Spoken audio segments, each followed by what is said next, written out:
अस्सलाम वालेकुम डॉक्टर साहब। वालेकुम। डॉक्टर साहब, पिछले कुछ दिनों से मैं अपने फ्रेंड्स को और कुछ रिलेटिव्स को कॉल कर रही थी, तो इत्तेफाक कुछ इस तरह से हुआ है कि 2-3 जगहों से लोगों ने ये कहा कि जी उनको फूड पॉइजनिंग हो गई है और बहुत सख्त बीमार हैं, तबीयत ठीक नहीं है। तो ये मुझे ज़रा एक तरह की घबराहट हुई कि ये फूड पॉइजनिंग क्या चीज़ है, इस पे ज़रा आपसे डिटेल में बात की जाए कि क्या चीज़ है फूड पॉइजनिंग। ये खाने में जहर कौन मिला के जाता है? हम तो बड़े सेफ एनवायरनमेंट में हैं। ये जहर कहाँ से आ जाता है खाने में? ये वाकई जहर ही होता है। ये जहर जो है ये बैक्टीरिया जो होते हैं फूड में जो ग्रो करते हैं उन्होंने बनाया होता है।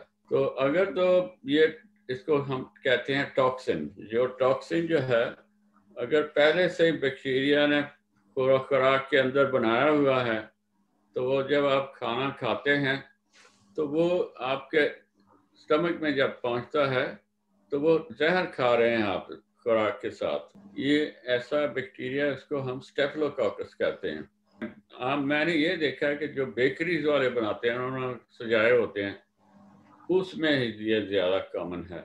और ख़ास तौर पर चिकन लेग्स बनाई होती हैं खूबसूरत ये सजा के, वो वो that is toxic, that is full of toxin. So उसके लिए आपने एहतियात करनी है। तो जो भी आप खाना बाजार से खरीदते हैं उसमें आपने ये देखना है कि मुमकिन है कि वो टॉक्सिन हो उसके अंदर। ठीक है। तो और इसकी निशानी ये है कि विद इन 6 आवर्स, 6 घंटे के अंदर अंदर आपको जो है सारा आपका निज़ाम गड़बड़ हो जाएगा। ना मतली होगी, वॉमिटिंग शुरू हो जाएगी, बुखार हो जाएगा, डायरिया शुरू हो जाएगी। ये तो बहुत जल्दी, क्योंकि जहर तैयार शुदा बाहर से तैयार हो गया आता है। एक तो ये है। दूसरा जो है जहर अंदर आके बैक्टीरिया बनाते हैं, वो बैक्टीरिया है उसका नाम है ई कोलाई। बहुत सारे लोगों को ई कोलाई की जिनको इन्फेक्शन होती है वो पास करते हैं। तो हम समझिए कि सीवरेज का वाटर जो है, सीवरेज का पानी जो है उसमें ई कोलाई बहुत ज़्यादा होगा। तो ई कोलाई जो है अंदर जाके टॉक्सिन बनाता है। तीसरा तरीका ये टॉक्सिन नहीं बनाता है बल्कि जाके लाइनिंग को डैमेज करता है और वो उसको कहते हैं साल्मोनेला। वो आमतौर पर अंडों में, अगर अंडा अच्छी तरह पकाया ना जाए तो उसके अंदर बड़ा होता है साल्मोनेला। तो ये और भी बैक्टीरिया हैं काफ़ी सारे, लेकिन ये मैं 3 मेन तरीके समझा रहा हूँ ताकि जो लोगों में कंफ्यूजन है वो निकल जाए कि फूड पॉइजनिंग क्या होती है। चलिए डॉक्टर साहब, बहुत बहुत अच्छे तरीके से आपने ये तीनों हमें किस्में बता दी, तीनों वजूहात जो हैं। या तो हम खा ही जहर रहे हैं, या फिर वो जहर अंदर जाके बनता है, या फिर वो सिर्फ हमारे स्टमक को अटैक कर रहा है। लेकिन डॉक्टर स्टमक साहब, में इंटेस्टाइन की लाइनिंग को अटैक लाइन करता है, डैमेज कर देता है, वो लाइनिंग को डैमेज करता है। जब लाइनिंग डैमेज हो जाती है तो वो उसके साथ डायरिया होता है। लेकिन डॉक्टर साहब, मैंने एक वजह बहुत ज्यादा लोगों से सुनी है, और अभी रिसेंट जो मैंने केसेस देखे हैं उनमें भी लोगों ने ये कहा है, कहते हैं कि हमें ज्यादा मिर्चों वाले खाने से फूड पॉइजनिंग हुई है। मतलब उन्होंने खाना कोई इस तरह से नहीं कि कोई इस तरह का हो बासी या कुछ और नहीं था, मिर्चों से वो कहते हैं हमें फूड पॉइजनिंग होती है। तो ये कोई और किस्म है मिर्चों वाले खाने की? ये बड़ा अच्छा सवाल है। मिर्चों के साथ उसका फूड खुराक का अगर गंदा टेस्ट, खराब टेस्ट हो जाता है ना, खुराक का आपका गोश्त खराब हो जाता है तो उसमें से स्मेल आना शुरू हो जाती है। तो मिर्चें, बहुत ज़्यादा मिर्चें और खुशबू वाली चीज़ें उसमें डाली जाएं तो वो स्मेल ख़त्म हो जाती है, टेस्ट भी उसका ठीक हो जाता है। तो इस वास्ते मिर्चों वाले खाने से ज़्यादा फूड पॉइजनिंग होती है। ये वजह है। मिर्चों से कोई, मिर्चें तो मास्क करती हैं उसको, टेस्ट को भी और स्मेल को भी। ये वजह। चलिए डॉक्टर साहब, यानी कि ये वो पहली वाली जो किस्म थी, यानी कि हमने खाया ही जहर है, ये उस हाँ कैटेगरी में आ सकता है। तो वो मिर्चों जहर को, मिर्चें जो है जहर को मास्क कर देती हैं, छुपा देती हैं, उसका छुपा टेस्ट भी, देती है। स्मेल भी।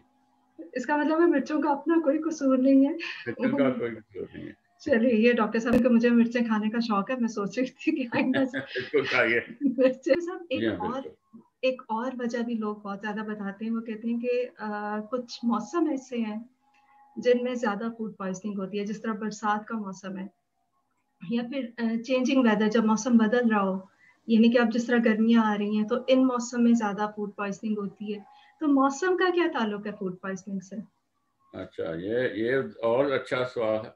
बरसात के मौसम में हमारी जो है पाकिस्तान में अनफॉर्चुनेटली जो है सीवरेज के पाइप और पानी के पाइप इकट्ठे, एक और ऐसे नहीं करते हैं कि जी एक अलग डिश खोदें उसमें से पानी का पाइप जाए, दूसरी डिश खोदें उसमें से सीवरेज का पानी जाए, उसी में से साथ साथ गुजर रहे होते हैं दोनों। और जब बरसात का पानी आता है तो वो उसमें सारा वो गटर्स में चला जाता है, सीवरेज वाले गटर्स में। वो गटर्स बंद भी हो जाते हैं, ऊपर भी आ जाता है, और जब ज़्यादा हो जाता है उसका प्रेशर गटर में, तो वो आमतौर पर जो फ्रेश पानी के पाइप होते हैं वो भी बड़े पुराने हैं, वो क्रैक हुए हुए होते हैं, उसके अंदर भी चला जाता है। तो वो आपको सीवरेज का पानी जो है आपके फ्रेश वाटर में मिल रहा है, यही वजह है, और कोई बरसात में कोई ऐसी खराबी नहीं है। ये आपके अपने सिस्टम की खराबी है कि ये आपकी म्यूनिसिपैलिटी ने आपको फ्रेश पानी का पाइप अलहदा नहीं डाला बल्कि सीवरेज के पानी के साथ ही डाल दिया। चलिए, ये ये डॉक्टर साहब फिर मौसम का भी वो जिसे कहते हैं ना इल्जाम धुल गया है। मौसम से नहीं फूड पॉइजनिंग होती, उसकी भी रीजन कोई और है। बिल्कुल। चलिए डॉक्टर साहब, हमने रीजंस को तो काफी ज्यादा डिस्कस कर लिया। अब ये बताइए कि अगर फूड पॉइजनिंग हो जाती है तो क्या किया जाए, कैसे उसका इलाज किया जाए और किस तरह से अपने आप को बचाया जाए इससे? पहले तो मैं आपको ये बताता हूँ कि पॉइजनिंग, फूड पॉइजनिंग होती है तो क्या होता है। पहले आपको नाजिया होगा, आपका स्टमक जो है उसको एक्सेप्ट करने पर तैयार नहीं होता है जो टॉक्सिन्स को, तो वो आपको नाजिया शुरू हो जाते, उल्टियाँ शुरू हो जाती, और जो ही वो इंटेस्टाइन में पहुँचती है सारा कुछ, तो वो इंटेस्टाइन में भी जो टॉक्सिन पहुँचती है, जो जहर जो होता है वो इंटेस्टाइन की लाइनिंग को इन्फ्लेम कर देता है।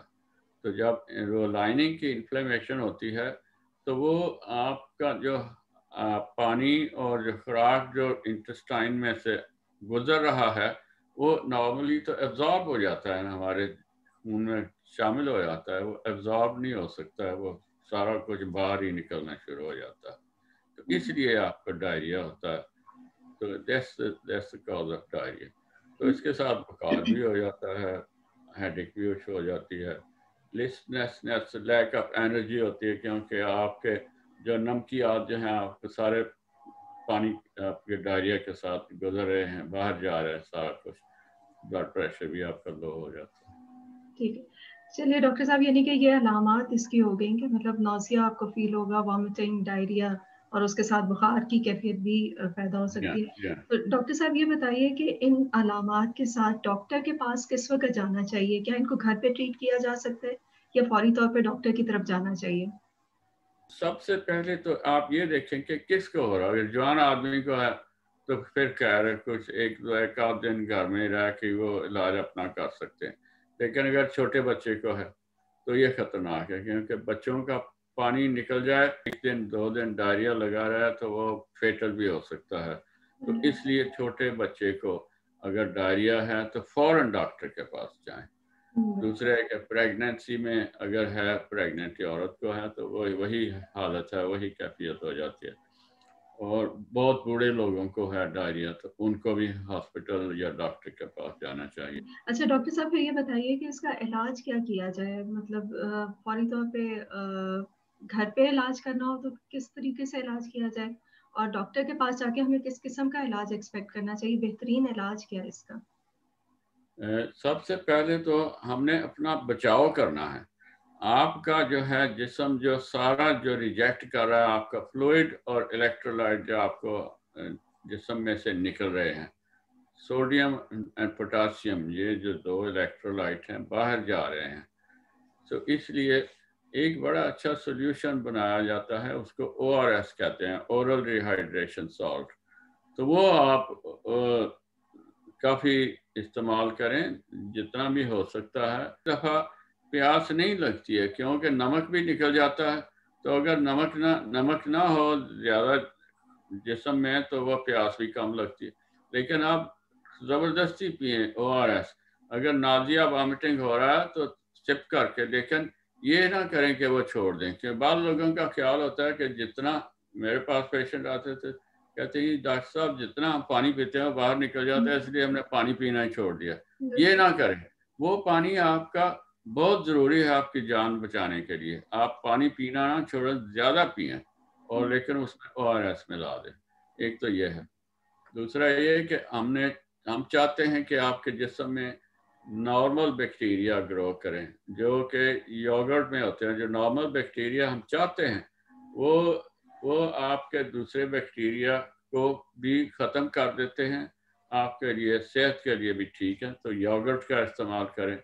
और हम आपको चाहते हैं कि आप पोटासियम आप ज़्यादा हो तो केले का इस्तेमाल, केला बड़ा अच्छी चीज़ है, डायरिया में आप केले खाएं। ये तो कुदरती तरीका इलाज है इसका, डायरिया का। अच्छा और डॉक्टर, दवाइयाँ भी होती हैं, लेकिन वो डॉक्टर आपको बताएंगे, मैं दवाइयाँ नहीं बताऊंगा आपको। चलिए डॉक्टर साहब, आपने बहुत अच्छी तरह से हमें बता दिया। कोई लास्ट आप हमें एडवाइस करना चाहें कि हमें कभी भी ये फूड पॉइजनिंग ना हो तो हम क्या करें, किस तरह से हम बच सकते हैं इससे?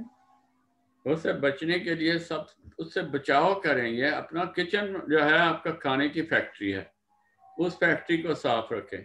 आप किचन की जो सर्फेसेस हैं उसको मेटिकुलसली करके ये अच्छी तरह से साफ करें। जो स्पंज के साथ साफ करते हैं, वो स्पंज भी आप हफ्ते में कम से कम 1-2 दफ़ा उसको बॉइलिंग वाटर में रखेंगे। उस स्पंज भी आपका अच्छी तरह से उसके अंदर भी बैक्टीरिया ग्रो कर सकते हैं, वो भी ठीक रहे।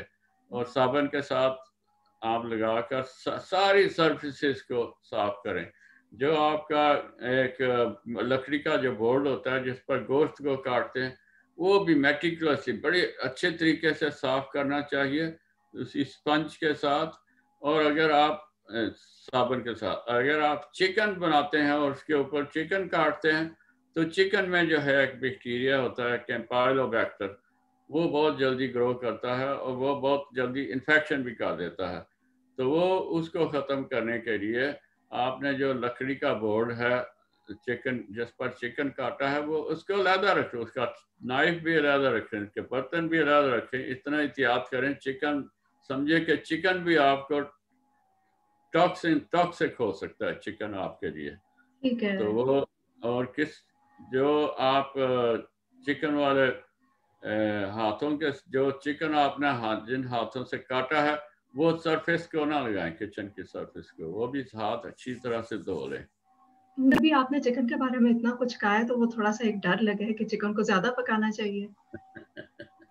ये बीफ स्टेक जो होता है हम उसको कहते हैं वेल डन या मीडियम या रेयर। तो बीफ मीडियम या रेयर हम खा सकते हैं।